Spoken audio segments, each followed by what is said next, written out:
오늘 제가 말씀드릴 내용이 중환자의 인지적 특성과 재활 전략이라 좀 광범위한 부분입니다. 제가 뭐 짧은 시간에 다 말씀드릴 수는 없을 것 같고, 현재 진행되어 있는 선생님들이 이제 논문을 보시거나 할 때 그런 것들을 보시는데 어떻게 좀 도움이 될 부분과, 그리고 앞으로 연구를 해야 되는 부분에 대해서 좀 간략하게 말씀을 드리도록 하겠습니다. 뭐 중환자실에서 다 근무를 하시기 때문에 이런 환경에 굉장히 익숙하실 것 같은데요. 저희들도 정신이 없지만 환자 입장에서 이게 이제 제가 사진을 찾다 보니까 이제 환자 뷰는 아니지만 어쨌든 누워서 의료진을 보는 이런 광경의 사진도 있어서 가지고 왔는데요. 이럴 때 환자분들이 굉장히 힘드실 거라는 거는 뭐 당연히 예측이 될 거고, 이렇게 되면은 인지적인 문제가 생길 수 있겠다라는 거는 당연히 예측을 하실 수 있을 것 같습니다. 그래서 뭐 연구가 많이 된 건 ICU 딜리움이라고 해서 여러 가지 메커니즘에 의해서 뇌가 다치게 되면은 뭐 스트럭처럴 변화가 일어나기도 하고, 뭐 다 일어난다는 건 아닙니다만, 그래서 ICU 딜리움이 생기게 될 수가 있고, ICU 딜리움이 생기게 되면 메모리라든가 executive 펑션이라든가 등등의 인지적인 문제가 나타날 수도 있고, 그게 기능적인 저하를 나타내면서 문제가 지속될 수 있다라는 것들은 아마 널리 알고 계실 것 같습니다. 그래서 이거를 줄이기 위해서 제한되고 있는 내용이 뭐 세데이션을 인터럽션 시킨다거나, 그러니까 중간에 깨우는 거, 그다음에 이제 보호자분이 상주하게 한다거나, 계속 있는 건 아니겠지만요. 그다음에 early mobilization이라든가 피지컬 세라피나 오큐페이셔널 세라피를 하게 되면 ICU 딜리움을 좀 줄일 수 있을 거다라는 것들이 좀 알려져 있습니다. 그리고 그래서 이제 딜리움이 생기게 되면은 뭐 아까 처음에 말씀드린 것처럼 여러 가지들, 뭐 메카니컬 벤틸레이션이라든가 약을 쓴다거나, 그다음에 뭐 잠을 잘 못 잔다거나 이러면은 많은 문제가 생기게 되거든요. 되니까 이런 딜리움이 생기게 되고, 이게 오래되면은 또 문제가 되니까 그거를 포스트 인텐시브 케어 코그니티브 디스펑션, 이렇게 이제 터미널리를 얘기를 하기도 합니다. 그래서 요즘에는 포스트 인텐시브 케어 신드롬이란 말을 사용하고 있잖아요. 근데 그 중에 이제 여러 가지가 있지만 그 중에 하나가 이제 코그니티브 임페어먼트가 있습니다. 그래서 제가 요거에 대해서 오늘 말씀을 드릴 텐데, 사실 좀 재미가 없으실지도 모르겠지만 여기까지 이제 말씀드리는 거는 그냥 이해가 되시잖아요. 이제 제가 몇 가지 좀 질문을 드리겠습니다. 코그니티브 임페어먼트를 이제 프리밸런스를 메타 분석을 하게 되면 ICU에서 퇴실하신 다음에 한 50% 정도가 처음에 그러니까 코그니티브 임페어먼트가 있고, 1년 정도 지나게 되면은 한 30% 정도로 한 임페어먼트 생긴 환자 중에 한 40% 정도는 회복이 되는 걸로 되어 있고, 이거를 안 좋게 본다면 30%는 계속 남는구나라고 생각을 할 수도 있습니다. 사실 그건 맞기는 하고요. 그러면 일단은 인지라고 하는 말은 사실 의사들도 그렇고 환자분들도 그렇고 보호자들도 그렇고 굉장히 두려워하는 단어입니다. 인지가 나빠진다라는 거에 대해서는 걱정을 많이 하시고, 그거 뭐 치매라는 것이 워낙 홍보가 많이 돼 있어서 공포스러운 단어라서 그런 것을 믿는데요. 그러면 제가 이제 물어봅니다. 환자들이나 제가 뭐 전공의한테도 물어보는데, 인지가 무엇이냐 이렇게 물어보면은 뭐라고 하실까요? 그러니까 그렇게 쉽게는 얘기하잖아요. 우리 인지가 나빠졌다. 보통 환자분들이나 보호자들은 머리가 나빠졌다라고 얘기를 합니다. 머리가 나빠졌다는 게 과연 무엇일까? 그거를 이제 우리는 학자들이니까 학자적인 생각으로 본다면, 인지는 이렇게 사실 정의가 됩니다. 생각, 경험, 감각 등을 통해 지식을 획득하고 이해하는 일련의 정신활동이라고 하는 굉장히 광범위한 영역이 인지이거든요. 그게 인지입니다. 나빠졌다라는 게 과연 무엇일까? 지금 제가 막 이렇게 떠들고 있는데 우리 선생님들께서 어떤 인지를 사용하는지를 한번 좀 설명을 드려보겠습니다. 이렇게 강의를 제가 하고 있죠. 그러면 첫 번째 어떤 인지를 활용하고 계시냐면, 일단 깨어 계시는 거죠. 각성이라는 단계가 있습니다. 지금은 아직은 주무시는 분이 안 계실 것 같은데, 이제 오후 되면은 각성이 떨어지면은 인지가 나빠지는 거죠. 그럼 이게 눈만 떠 있으면 되느냐? 아니죠. 여기가 어딘지 알고, 제가 누군지 알고, 그다음에 지금이 언제인지도 알고, 이런 진압력이 그 다음 단계의 강의를 듣는데 활용하고 있는 인지 능력 중에 하나일 겁니다. 그 다음에 집중을 해야겠죠. 집중을 한다는 거는 제가 지금 말하면 그거를 내가 다시 생각을 하고 그걸 받아들일 준비를 해야 되는 거죠. 이것도 인지 영역입니다. 그 다음에는 판단을, 지각을 퍼셉션을 해야 되고, 그 다음에 그런 것들을 제가 말한 거를 막 기억하려고 노력하시고, 그러면서 내가 알고 있는 것과 같이 막 이렇게 혼합을 시키고, 그러면서 발달을 시키면서 이제 뭐 글씨를 쓰기도 하고, 그 다음에 내가 정원혁이 얘기하는 걸 가지고 이제 돌아가서 뭘 하겠다 이런 것도 생각을 하시겠죠. 그거를 이제 집행력이라고 얘기할 수 있습니다. 이런 것들이 지금 단계적으로 지금 인지를 하고 있는 중이거든요. 그 다음에 감정적인 부분도 있습니다. 아마 오시면서 저를 보고 저 이상하게 생겼는데 좀 싫다 그러면은 이런 게 다 안 되겠죠. 인지 능력이 떨어질 수 있습니다. 감정적인 것도 작용을 하고요. 외국인은 안 계시겠지만 제 발음이 안 좋으면 이제 언어 능력이 제가 떨어지면은 인지 능력이 나빠질 수도 있습니다. 이런 종합적인 게 사실 인지이거든요. 그러면 이런 것들을 인지라고 하는 거는 굉장히 복잡하고 다단하기 때문에 사실 생각하기가 좀 어렵습니다. 생각하기 어렵다는 거는 과학적으로 판단하기가 어렵다는 거거든요. 머리가 나빠졌다라고 얘기하는 거를 보통 치매가 많이 알려져 있기 때문에 기억력이 떨어지면 누구나 쉽게 얘기를 합니다. 기억력이 떨어졌다. 근데 기억력이 떨어지면 머리가 나쁜 걸까? 물론 그럴 수 있겠지만 우리가 IQ를 모든 뇌 영역의 인지를 대변하는 게 아닌 것처럼 인지라고 하는 거는 하나로만 얘기할 수 없는 거죠. 그리고 더더군다나 우리가 인지라고 하는 거를 평가를 한다고 볼 때는 무엇을 할지에 대해서도 어려운 게 있습니다. 그래서 앞에 말씀드린 그런 것들을 우리가 학자들도 이해하기가 어렵기 때문에 여러 가지 영역으로 인지를 나눕니다. 나눈다는 거는 엄밀히 말하면 서로 연관은 돼 있어요. 예를 들어 제가 집중력을 보는 거를 보겠다라고 얘기할 수가 있고, 그다음에 그거에 대한 테스트를 하는 거죠. 그래서 이 사람이 인지 능력 중에서 집중력이 어떻다라는 걸 저희가 알아냅니다. 그다음에 기억력 테스트를 해요. 그래서 기억력이 어떻다는 것도 알아냅니다. 그게 변화되는 것도 알아내는 거죠. 근데 집중력이 안 되면 기억력이 될까요? 그건 안 됩니다. 두 개 연관성이 있는 거겠죠.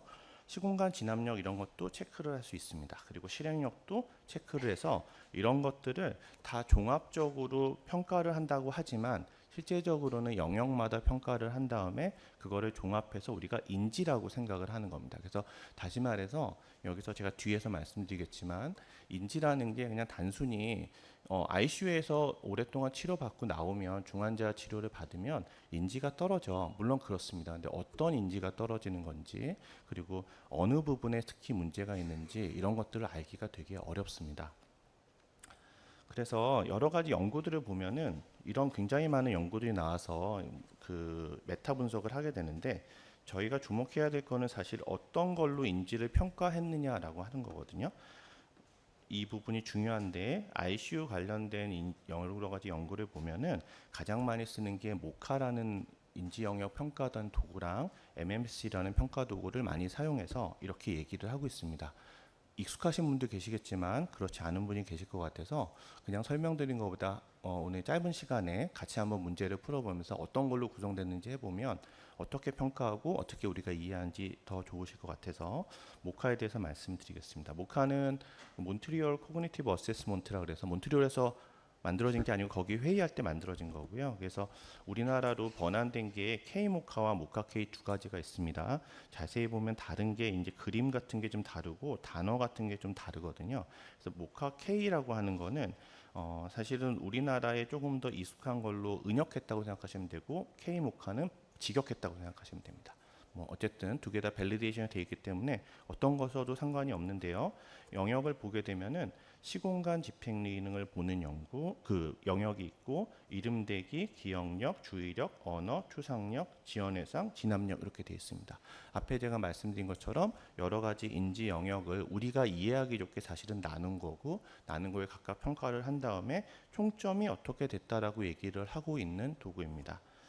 시공간 능력은 어떻게 보는 거냐면 그림을 이렇게 요거는 트레이메이킹 B라고 하는 테스트를 가져온 거거든요. 일부를 가져온 건데 여기 보면은 숫자하고 우리가 가나다라가 있죠. 그래서 숫자, 그다음에 가, 그다음에 이, 그다음에는 뭐겠어요? 나하고 3하고 다 이렇게 하는 겁니다. 어떤 걸 보는 거냐면 내가 1, 2, 3, 4를 순차적으로 하는 거는 오토마티제이션이 있기 때문에 그걸로 평가하지는 않고 1 다음에 가로 가고 가 다음에 다시 2로 간다는 거는 가나다라와 1, 2, 3, 4의 오토마티제이션을 약간 디스이니비션 시킨 다음에 그 다음 걸로 넘어가는 거라서 순차적으로 한다는 거라서 이거를 집행 실행 능력이라고 얘기를 합니다. 실행력이라는 게 어떤 건지 아셔야 되거든요. 왜냐하면 뒤에서 환자들이 실행력이 떨어졌다 그러면 도대체 그게 무엇이냐 이걸 잘 못하는 겁니다. 그래서 1, 2, 3, 4, 5 이렇게는 잘하는데 1 다음에 가로하고 가 다음에 2로 가고 이렇게 왔다 갔다 하는 건 잘 안 됩니다.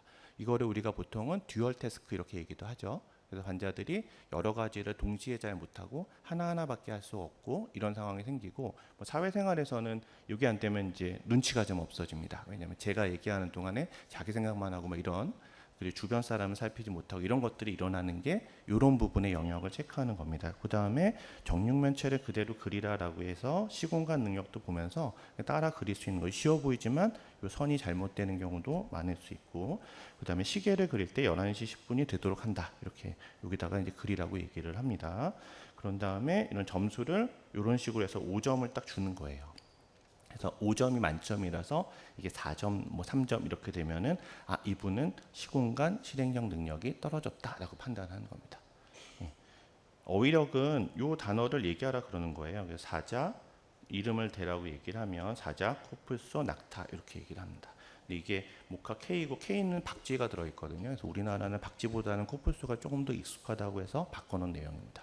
이거를 보면서 어휘력을 보는 거죠. 어휘력이 어떻다. 아까 랭귀지도 인지능력 중에 하나라고 했기 때문에 그런 거를 평가하게 되고요.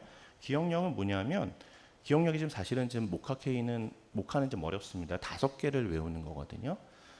그래서 이런 식으로 얘기를 하고 중요한 거는 기억해서 말씀해 주세요라고 먼저 지시를 합니다. 지시 없이 하시면은 안 되고 지시를 한 다음에 5개 단어를 1초에 하나씩 읽어드립니다. 그래서 얼굴, 비단, 교회, 진달래, 빨강. 제가 뭐라 그랬죠? 이러는 거예요. 예, 하실 수 있으시겠죠? 예, 아마 하실 수 있을 겁니다. 근데 예, 제가 다시 얘기 드릴게요. 그래서 한 다음에 그 다음에 이제 그냥 넘어갑니다. 따라한 거를 하고 점수는 안 매깁니다. 점수는 안 매기고 그냥 한번 따라하게 말한 다음에 하고 그 다음에 주의력은 숫자를 따라 얘기하는 겁니다. 숫자를 초당 하나씩 불러줍니다. 21854 따라해보세요 이렇게 얘기하는 거죠. 이게 어텐션을 보는 겁니다. 우리 이런 거 많이 하죠. 그래서 정상은 몇 개까지 하면 보통 6, 7개 정도는 합니다.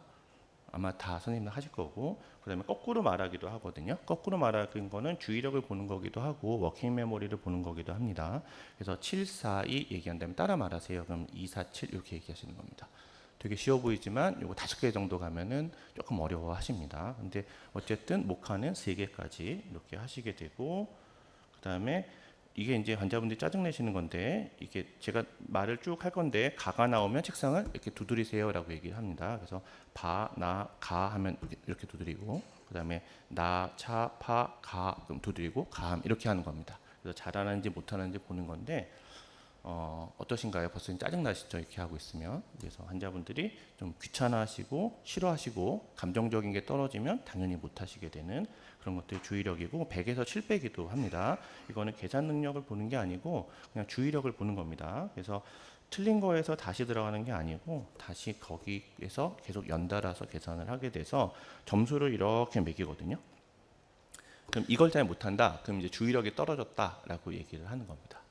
네, 그래서 이렇게 평가를 하시는 거고요. 문장력은 문장을 따라하기, 그다음에 단어 유창성 이런 것들을 1분 동안에 시장에서 살 수 있는 물건을 모두 말씀해 주세요라고 얘기를 한 다음에 얘기를 하라고 좀 얘기해서 올바르게 따라 말한다거나 1분 동안에 11개 이상의 단어를 말하면 1점을 주는 겁니다. 예. 채점하는 것도 좀 힘드시겠죠. 근데 이렇게 하게 되면은 문장력이라는 걸 저희가 평가를 하는 거고 추상적은 공통점 찾는 거 이런 거 얘기를 합니다. 그래서 첫 번째 사과와 배의 공통점을 가지고 있나요? 연습을 시킨 다음에 그 다음에 이제 기차와 자동차의 공통점은 무엇인가요? 시계와 자의 공통점은 무엇인가요? 이렇게 얘기를 합니다.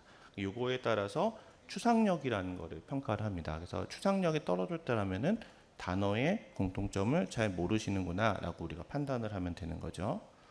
이렇게 했습니다. 그 다음에 여기까지 진행을 하고 아까 제가 5개 기억하라고 얘기했는데 기억하시나요? 이렇게 물어보시는 거예요. 예, 그래서 불러주세요라고 얘기하면 기억하시나요? 지금? 잘 못하시죠? 어렵습니다. 그래서 이게 보통은 이거를 10분 정도 지나서 하라 그래 돼 있거든요. 그래서 앞에 거를 하는데 10분 정도가 걸립니다. 이렇게 하면은 지원 해상력이 어떻다 얘기하는 거고 마지막으로 진압력을 물어봅니다. 진압력에서 시간, 장소 이런 거를 물어보는 거죠. 그래서 시, 군까지 물어보고 이게 모카 K랑 K 모카는 좀 다르긴 합니다만 이렇게 해서 점수를 줍니다. 어떠신가요? 보시면. 그래서 이렇게 점수를 하는 거거든요. 그래서 MMSE는 이런 비슷한 것들로 해서 30점이 되어 있고 모카는 제가 말씀드린 걸로 해서 30점이 되어 있습니다. 그러면 이거를 다 합산을 해서 우리가 30점 기준으로 해서 노멀 레인지 안에 들어있는지 안 들어있는지 판단하고 임페어먼트가 있다 없다 얘기를 하는 거고요. 논문에 따라서는 이 서브스케일 하나하나를 가지고 떨어져 있으면은 어떤 문제가 있다고 얘기를 하는 겁니다. 지금 제가 빨리 보여드리긴 했는데 어떤 부분이 문제가 제일 잘 생길까요? 많이 떨어지는 게 어텐션이랑 모카 같은 경우는 지연의 상력 같은 경우에 점수가 많이 떨어집니다. 그런데 약간 고민하셔야 될 게 뭐냐면 ICU에서 이 평가를 해요. ICU 내에서요. 환자가 ICU에 계십니다. 환자한테 지금 몇 월 며칠이죠? 물어보면 환자가 어떻게 할까요? 입원한지도 언제인지도 모르겠는데 날짜를 물어본다는 건 좀 황당할 수도 있겠죠. 그런데 점수를 하면 진압력은 다 떨어져 있습니다. 장소 진압력 제가 아까 시, 군까지 물어보거든요. 환자분이 저도 여기 구를 잘 모르거든요. 부산시는 아는데 떨어지죠 점수가. 그걸 가지고 떨어졌다고 얘기하면은 사실 문제가 좀 있을 수 있습니다. 그렇기 때문에 이런 것들을 평가를 할 때는 그런 그 환자의 상황 같은 거를 판단을 하시고 도구를 좀 잘 사용을 하셔야 됩니다. 그냥 막 하시면 안 되고요. 그 다음에 어제 했어요. 어제 했습니다. 그래서 오늘이 오늘 며칠 제가 21일이죠. 6월 20일 틀렸어요. 근데 제가 검사하다가 가르쳐 줬습니다. 오늘 21일입니다. 그렇습니다. 내일 가서 또 물어봅니다. 오늘이 며칠이죠? 그럼 6월 22일 그랬습니다. 진압력이 좋아졌네. 맞나요? 네, 아닐 수 있습니다. 그리고 단어를 제가 5가지를 기억하라고 오늘 얘기를 했는데 4개밖에 기억을 못했어요. 그럴 수 있죠. 그것도 정상 범주입니다만 내일 또 물어봅니다. 아니면 제가 오전 오후를 디릴리엄을 체크하는 것처럼 오전 오후 모카를 체크합니다. 어떨까요, 환자들이? 다 알고 있게 학습이 일어나겠죠. 그걸 가지고 시리얼하게 일주일에 한 번씩 평가한 다음에 일주일마다 모카 점수가 좋아져요. 이렇게 얘기하는 거는 적당한 거는 아닙니다. 그게 왜 그러냐면요. 이런 게 있어요. MMSE2도 있고 모카도 있는데 컷오프가 있습니다. 그래서 문제가 모카 아까 잠깐 보셨지만 만점 받으신 분도 계시지만 대부분은 만점 못 받거든요. 그래서 보통은 25점 이상은 저희들도 정상이라고 얘기를 합니다. 좀 틀려도 상관없습니다. MDC라고 해서 변화되는 것도 이렇게 다 나와 있는데 테스트, 리테스트 인터벌이 있습니다. MMSE 같은 경우는 보통 6개월에서 1년에 한 번 정도 하시라고 권장을 하고요. 모카케이는 한 달 이상의 경과를 두고 하시라고 얘기를 합니다. 그래서 시리얼하게 팔로우업을 할 때 내가 일주마다의 변화를 보고 싶기도 하잖아요. 이런 것들을 사용하시면 안 됩니다. 그렇기 때문에 이런 걸 감안해서 도구를 선정하셔야 되고 논문을 보실 때도 한 달에 한 번씩 계속 시리얼하게 평가해서 모카가 계속 좋아졌다. 그게 진짜 좋아졌나? 이건 한번 고민해 보셔야 될 것 같습니다. 그래서 정리해서 말씀을 드리면 코그니티브 도메인은 굉장히 다양합니다. 그러니까 이거를 제가 말씀드린 인지 기능이라고 하는 것 자체를 사실 우리가 하나로 정의하기가 굉장히 어렵습니다. 정의는 할 수 있지만 평가하는 게 너무 어렵고 우리가 이해하기도 어렵기 때문에 여러 가지 영역으로 나눈 거고 여러 가지 영역에 그래도 이거를 종합하면 인지라고 할 만하다라고 하는 모카케이랑 MMS가 개발이 되어 있는데 사실은 이 전부를 할 수 없기 때문에 이거는 어떻게 보면 스크린 테스트입니다. 문제가 있다 없다 얘기하는 거고 모카가 아까 제가 MDC 같은 경우가 한 4, 5점 되거든요. 그래서 1점 좋아졌다 별 의미 없는 겁니다. 1점 나빠졌다 같은 겁니다. 그렇게 보시는 스크린 테스트이고 스크린 테스트라는 거는 아시겠지만 선별 목적으로 사용을 하는 거고 전반적인 인지 평가를 하는 거지 이 자체가 점수 하나하나가 별로 의미가 있는 건 아닙니다. 그렇기 때문에 이거는 말 그대로 모카케이를 내가 보겠다 그러면은 이 환자가 뭐 MCI 수준이었다거나 아니면 디멘시아 수준 컷오프 밸류가 넘어갔다 안 넘어갔다 정도로 판단하시는 게 적합하지 이걸 시리얼하게 하면서 점수 차이를 가지고 특히 소수의 환자를 가지고 하시면 안 되고 굉장히 많은 수를 할 때는 할 수 있지만 그걸 안 하시는 게 좋다라는 거 말씀을 드리고요. 원래는 아까 제가 말씀드린 인지 영역을 모두 다 평가를 하려면은 뭐 세라드라든가 SNSB라고 하는 것들 이런 것들을 사용해야 되는데 세라드는 1시간 정도 검사 걸리고요. SNSB는 2시간 정도 걸립니다. 시간이 굉장히 오래 걸리고 환자들도 지치기 때문에 경우에 따라 하루에 다 못하는 경우도 많습니다. 그래서 이런 걸로 넘어가는 게 사실 맞는 거기 때문에 스크리닝 테스트만을 이용해서 평가를 한다. 적절하진 않고요. 도메인에 따라서 하시는 게 사실은 좋습니다. 이렇게 되어 있는데 도메인에 따라서 내가 관심 있는 영역이 어텐션이다 그러면은 모카를 보는 게 아니고 어텐션을 보는 태스크가 굉장히 여러 가지가 있습니다. 그 중에서 내가 몇 가지를 골라서 번갈아 가면서 한다거나 할 수도 있고, 메모리를 내가 관심 있게 보고자 한다 그럼 메모리 영역을 보는 검사를 해서 그거를 시리얼하게 팔로우하는 걸 저는 더 추천드립니다. 재활은 뭐 당연히 모디피컬 팩터랑 non 모디피컬 팩터가 있습니다. 디릴리움이나 이런 것들이 메카니컬 밴드를 줄여주고 세디에이션을 적게 하는 게 이런 것들을 좋아지게 할 수 있다라고 하는 거는 뭐 당연히 알 수 있으실 것 같고, 이런 부분은 해결이 되진 않는 거니까 감안을 하시면 될 것 같습니다. 그래서 재활을 하면 어떻게 되느냐라고 얘기를 하면 이렇게 페이퍼가 최근에 나왔더라고요. 최근에 보면은 재활을 잘합니다. 잘한다는 게 뭐냐면 하나만 하는 게 아니고 여러 가지를 다양하게 하는 겁니다. 그래서 인지 재활을 했을 때 좋아진다라기보다는 인지 재활과 더불어서 에어로빅 트레이닝 등등등등 한꺼번에 하게 되면은 좀 더 좋아지긴 합니다.